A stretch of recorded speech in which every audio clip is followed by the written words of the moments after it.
Pregnancy is supposed to be one of the happiest times in a woman's life. It's a period filled with dreams, excitement, and planning for the future. But for me, it became the darkest chapter of my life.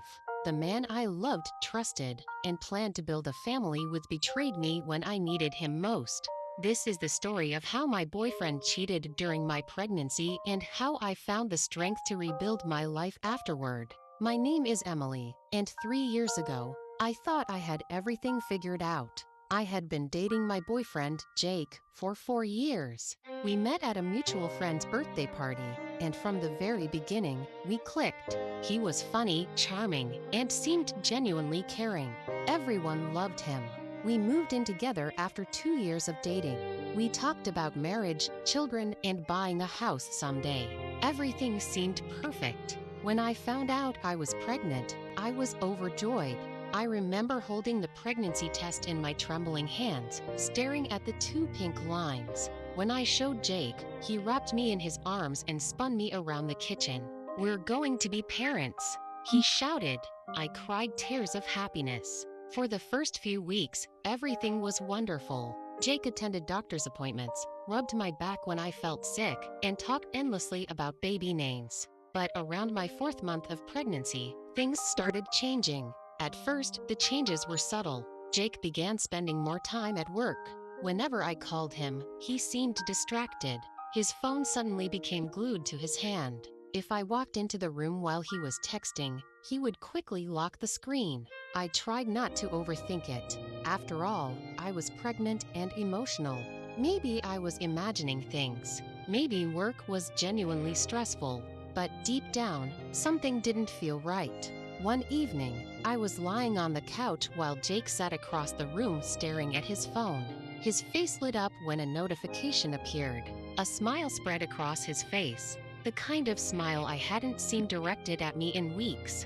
"Who keeps making you smile like that?" I joked. His expression immediately changed. "No one. Just work stuff." Work stuff. At 10 p.m., sure. A few days later, he started going out with his coworkers more often.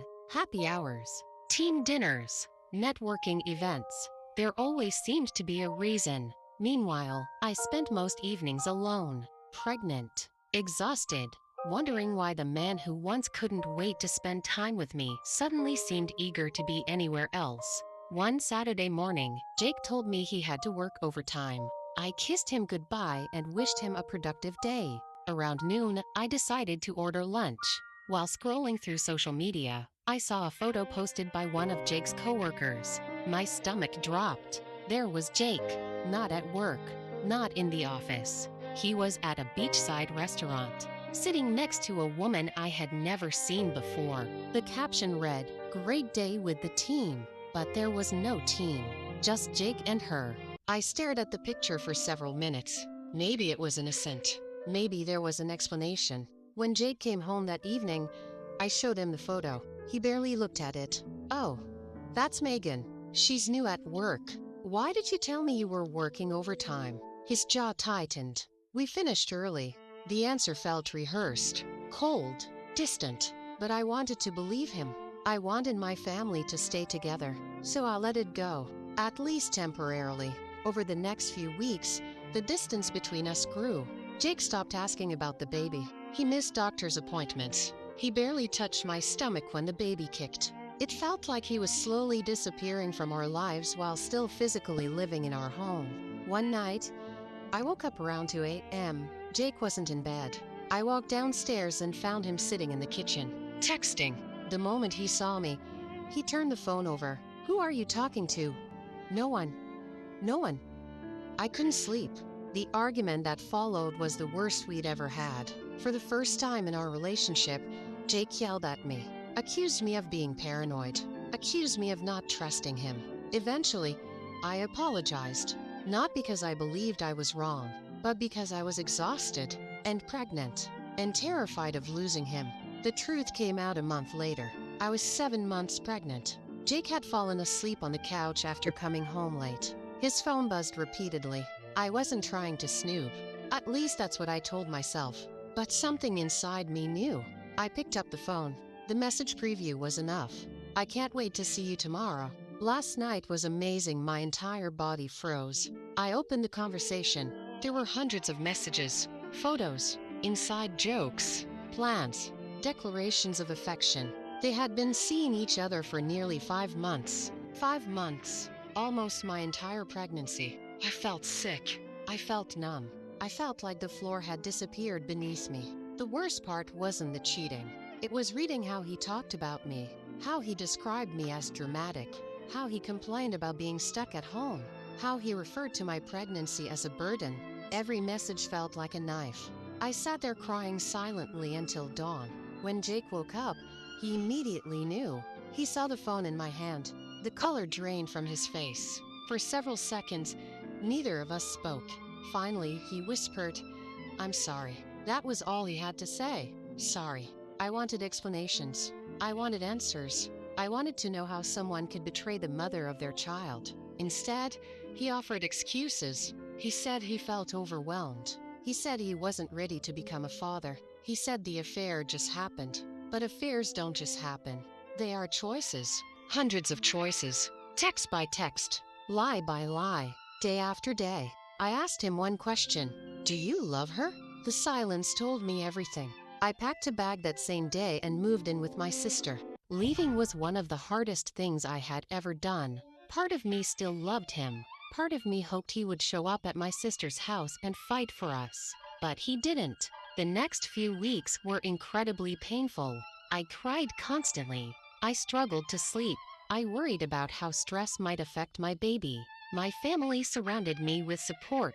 My sister attended appointments with me. My mother helped prepare the nursery. Slowly, I began focusing on the little life growing inside me. The baby needed me. That became my motivation. When my daughter Lily was born, everything changed. The moment I held her in my arms, I realized something important. Jake's betrayal wasn't the end of my story. It was simply the end of one chapter. Lily gave me a reason to keep moving forward. Jake visited the hospital after she was born. He cried when he held her. For a moment, I saw the man I had fallen in love with years earlier. But the damage was done. Trust, once broken, isn't easily repaired. Over the next year, Jake repeatedly asked for another chance. He claimed he had ended the affair. He promised he had changed. But I couldn't forget what happened. I couldn't erase those messages. I couldn't erase the loneliness I felt during my pregnancy. Most importantly, I couldn't teach my daughter that betrayal should be tolerated. So I moved forward. I focused on being the best mother possible. I returned to work. I built a new routine. I learned how strong I truly was. 2 years later, I met someone new.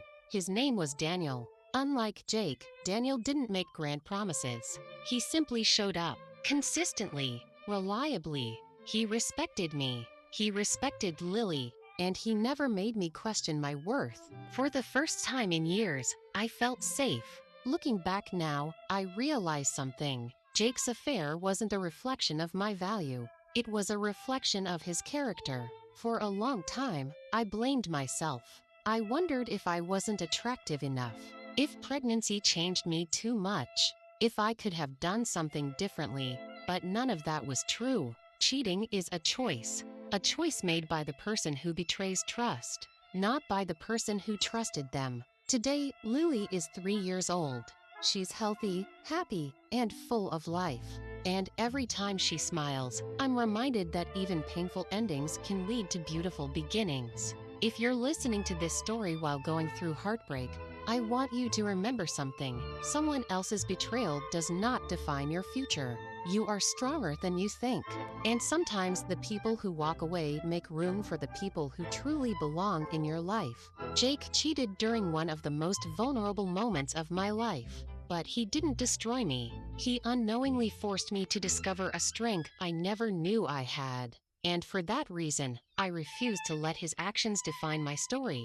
Because my story isn't about being cheated on. It's about surviving, healing, and building a better future for myself and my daughter. Thank you for listening to this story and cheating stories. If you enjoyed this video, don't forget to like, comment, and share your thoughts below.